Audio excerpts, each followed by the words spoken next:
नमस्कार, तहलका आवाज में आपका स्वागत है। आज मैं विश्वोत्तरी कार्यालय में बैठा हुआ हूं, जिसमें विश्वोत्तरी कार्यालय के अध्यक्ष हमारे दीपक कुमार चौबे जी उपस्थित हैं। आज हम उनसे कुछ वार्तालाप करते हैं, बातचीत करते हैं और ये जानना चाहते हैं कि सर, आपने जब पदभार जो ग्रहण किया, उसके बाद आपने क्या कार्रवाई की और आगे की क्या प्रक्रिया है?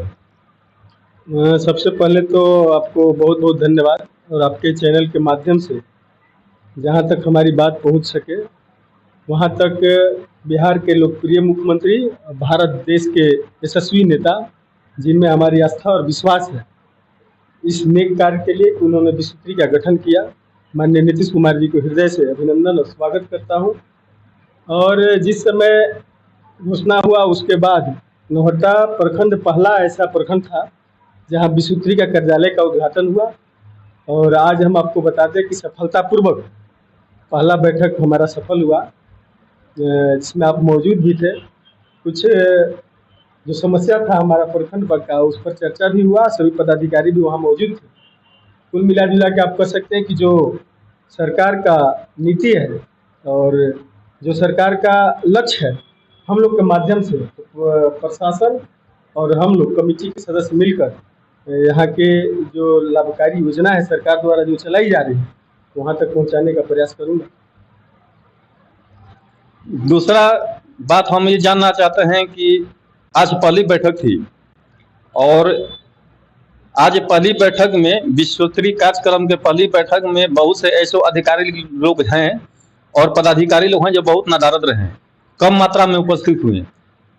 तो इसे हम जानना चाहते हैं कि क्या कारण हो सकता है कि पहला ही बैठक हुआ और पहले बैठक में ही पदाधिकारी और अधिकारी लोग गायब रहे, इसका कारण बताइए।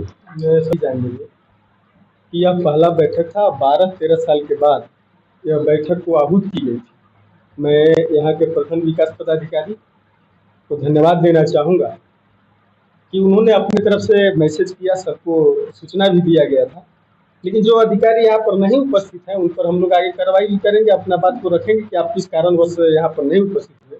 पहला बात तो ये समझ लीजिए कि नौहट्टा में कुछ ऐसे अधिकारी हैं जिनको 2-2 प्रखंड की जिम्मेवारी है, किसी को 3 प्रखंड की जिम्मेवारी है।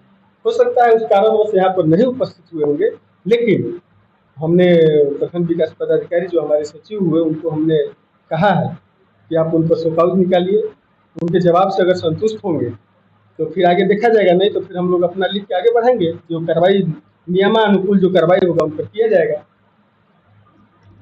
अब आगे हम कुछ राजनीति को लेकर कुछ आपसे चर्चा करना चाहते हैं। मैं एक कार्यक्रम में गया था, उस कार्यक्रम में जो है प्रशांत किशोर जी का पार्टी है, उसमें कुछ नेतागण मौजूद थे, बोल रहे थे कि अब नीतीश कुमार को इस्तीफा दे देना चाहिए, उनका दिमाग काम नहीं कर रहा है। तो इस बात क्या कहना चाहेंगे? पहले वो सब तो जन सुराज या महागठबंधन की बातें छोड़ दीजिए, ये लोग कहीं हवा हवाई है, ये लोग के कहीं कुछ है। माननीय मुख्यमंत्री नीतीश कुमार का जो काम है पत्रकार महोदय, मैं आपको बता देना चाहूँगा। अभी इस क्षेत्र के बारे में मैं ज़्यादा बिहार के बारे में आपको नहीं बताऊँगा, इस क्षेत्र के बारे में आपको याद होगा कि यहाँ 12 बजे दिन में गोली चलता था यहाँ पर नक्सलियों के द्वारा। यहाँ पर जान बचाना मुश्किल था, रात में दिन में छोड़िए, रात में छोड़िए दिन में चलना मुश्किल था यहाँ पर। यहाँ से आपको याद होगा, आप भी यहीं के निवासी हैं, यहाँ से आपको डिहरी जाना होता, जब जा रहे होंगे तो आपको रोहतास जाते जाते आपको कोई पहचान नहीं पाएगा कि 1-2 दुबे थे। सड़क था कि सड़क में गड्ढा था, पता ही नहीं चल रहा था। लेकिन आज आप स्थिति देख लीजिए, विकास के साथ साथ शांति और सद्भाव के साथ, भाईचारा के साथ यहाँ के लोग जीवन यापन कर रहे हैं। और ये जन सुराज, महागठबंधन, इस सब तो नामे मतलब कहीं लोग है नहीं, स्पष्ट बात। और दूसरा बात आपको मैं बता देना चाहता हूँ, विकास जो हुआ है वो अनगिनत है, न हम उसको आप गिना सकते हैं, क्योंकि इतना विकास हुआ है कि हम लोग के पास उसका कोई लेखा जोखा है नहीं, इतना विकास हो चुका है। अब दूसरी बात, जो यहाँ की मूलभूत समस्या है, किसी भी गांव शहर के लिए आप सड़क, बिजली, पानी, यही ना व्यवस्था होता है। दवा का बढ़िया व्यवस्था हो जाए, तो आप नहाता में देखिए 24 घंटा बिजली आप देख रहे हैं जी। अभी, सड़क आप देखिए रहे हैं, स्वास्थ्य के लिए व्यवस्था देखिए रहे हैं, शिक्षा का व्यवस्था देखिए रहे हैं, तो फिर आप क्या चाहते हैं हमसे? आप इतना जान जाइए कि पूरी बिहार की पूरी जनता माननीय मुख्यमंत्री नीतीश कुमार जी में अपना आस्था और विश्वास रखता है। यहाँ का जो समस्या है, छोटा मोटा समस्या, मैं आपके मैंने आपके माध्यम से लोगों तक पहुँचाना चाहूँगा। यहाँ देखिए एक जो है पहले यहाँ पर एक कंपनी हुआ करती थी, जो गरीब जो मजदूर टाइप के आदमी थे जी। उनको जीने खाने के लिए व्यवस्था हुआ करता था, लेकिन अभी नहीं है। मैं इस पत्र के माध्यम से माननीय मुख्यमंत्री जी को अवगत कराऊंगा, और जो मेरा दायरा है, जो इस कुर्सी का दायरा है, मेरा दायरा नहीं जी। मेरा काम है वहाँ तक खबर पहुँचाना, और मैं प्रयास करूंगा कि वो काम समस्या का समाधान हो, ताकि यहाँ के जो है मजदूर वर्ग के लोग बढ़िया से जो शिक्षित आदमी है उनको तो नौकरी मिल रहा है, आप अच्छी तरह से जान रहे हैं, जी। चाहे किसी भी दृष्टिकोण से, लेकिन जो मजदूर वर्ग के लोग हैं उनके लिए हमने ये पत्र लिखा है। और एक पत्र मैं आपको बता देना चाहता हूँ, एक और लिखा हुआ है इसमें, नौहट्टा प्रखंड से जगन्नाथपुर जो देख रहे हैं, जगन्नाथपुर से उत्तर प्रदेश की दूरी मात्र 8 किलोमीटर की है, लेकिन सड़क खराब और एनओसी का जो समस्या है वहाँ पर आ रहा है। मैं माननीय मुख्यमंत्री जी से आग्रह कर रहा, इस पत्र में आग्रह किया हूँ कि उस सड़क को बनवा दीजिए, ताकि वहाँ आने जाने की व्यवस्था हो जाए। और 4 राज्यों की सीमा पर यह अवस्थित है नौहट्टा जी। आप पहाड़ देखिए रहे हैं, आप इधर सोन नदी देखिए रहे हैं, लेकिन इसके बावजूद भी जो इस क्षेत्र का विकास हुआ, इसके लिए पुनः एक बार मुख्यमंत्री जी का धन्यवाद। और अभी जो पेयजल का समस्या है, मैं आपके चैनल के माध्यम से बताना चाहूँगा, नल जल का करोड़ों रुपया का खर्चा हुआ है नौहट्टा में। सरकार की इसमें कोई गलती नहीं, सरकार ने योजना यहाँ पर लाया, लेकिन यहाँ के संवेदक के द्वारा, स्थानीय पदाधिकारी के द्वारा उसको सुचारू रूप से चलाया नहीं जा रहा है। उसको भी मैंने इसमें जिक्र किया है, उनको अवगत कराऊंगा। निश्चित रूप से इतना विश्वास रखिए कि न्याय के साथ यहाँ विकास होता है, और माननीय मुख्यमंत्री जी का लक्ष्य है कि न्याय के साथ विकास, सबका साथ सबका विकास, वो उनका सिद्धांत है। उस पर कार्रवाई भी होगा और इसी पर काम भी चलेगा। कुछ दिन पहले आपने मुद्दा उठाया था degree college, Noida degree college का रास्ता के लिए, तो उसके लिए क्या विचार है आपका? इस पर विचार दीजिए, और सरकार से आप क्या मांग करना चाहते हैं इसके बारे में? अब एक बात आपको बता देना चाहते हैं, सुन लीजिए। यहाँ कॉलेज का भी सौभाग्य से कॉलेज का भी मांग हम ही ने किया था।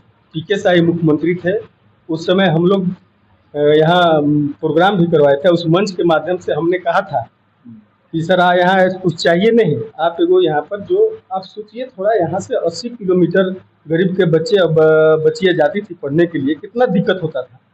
अब फिर आप विकास की बात, आप तो बढ़िया मुद्दा हमको बता दिए। उस मांग को हमारे द्वारा कॉलेज मांगे थे, और कॉलेज में काम भी लगा, कॉलेज बन के तैयार भी है। आज हमारी बेटी बहन सब यहाँ पढ़ती है।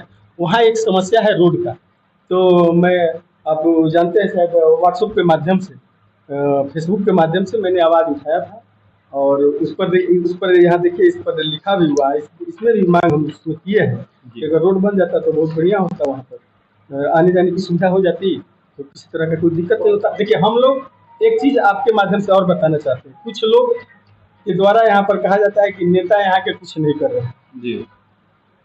तो आपको, चाहे किसी भी दल का नेता हो, मैं ये नहीं कह रहा हूँ कि हम, चाहे किसी भी दल का नेता हो, अगर नेता है तो क्षेत्र का विकास है, इतना आप जानिए।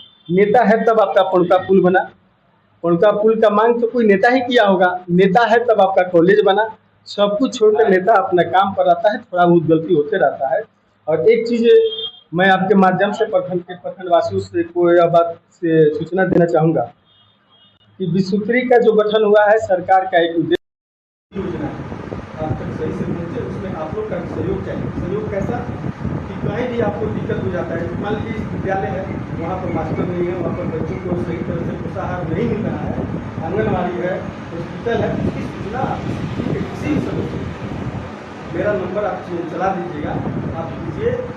और पत्रकार महोदय, मैं आपको इतना बात जरूर बता देना चाहूँगा कि मेरा काम, हमारे इस प्रखंड में जो बिहार झारखंड से जुड़ने वाले जो पणका पुल है, जो कार्य प्रगति पर था, वो कार्य अभी रुका हुआ है। इसके बारे में क्या कहना चाहते हैं आप? देखिए, उसमें कुछ टेक्निकल फॉल्ट हुआ है, और कहीं ना कहीं उसमें जो विभाग की लापरवाही है, और उसमें हमारे सभी पार्टी के नेता और जो भी क्षेत्रीय हैं, सभी लोग लगे हुए हैं कि किसी तरह से उसमें कार्य को कराया जाए। अब उसमें तकरीबन आप मान के चलिए, जहाँ तक मुझे सूचना प्राप्त है कि साल भर तक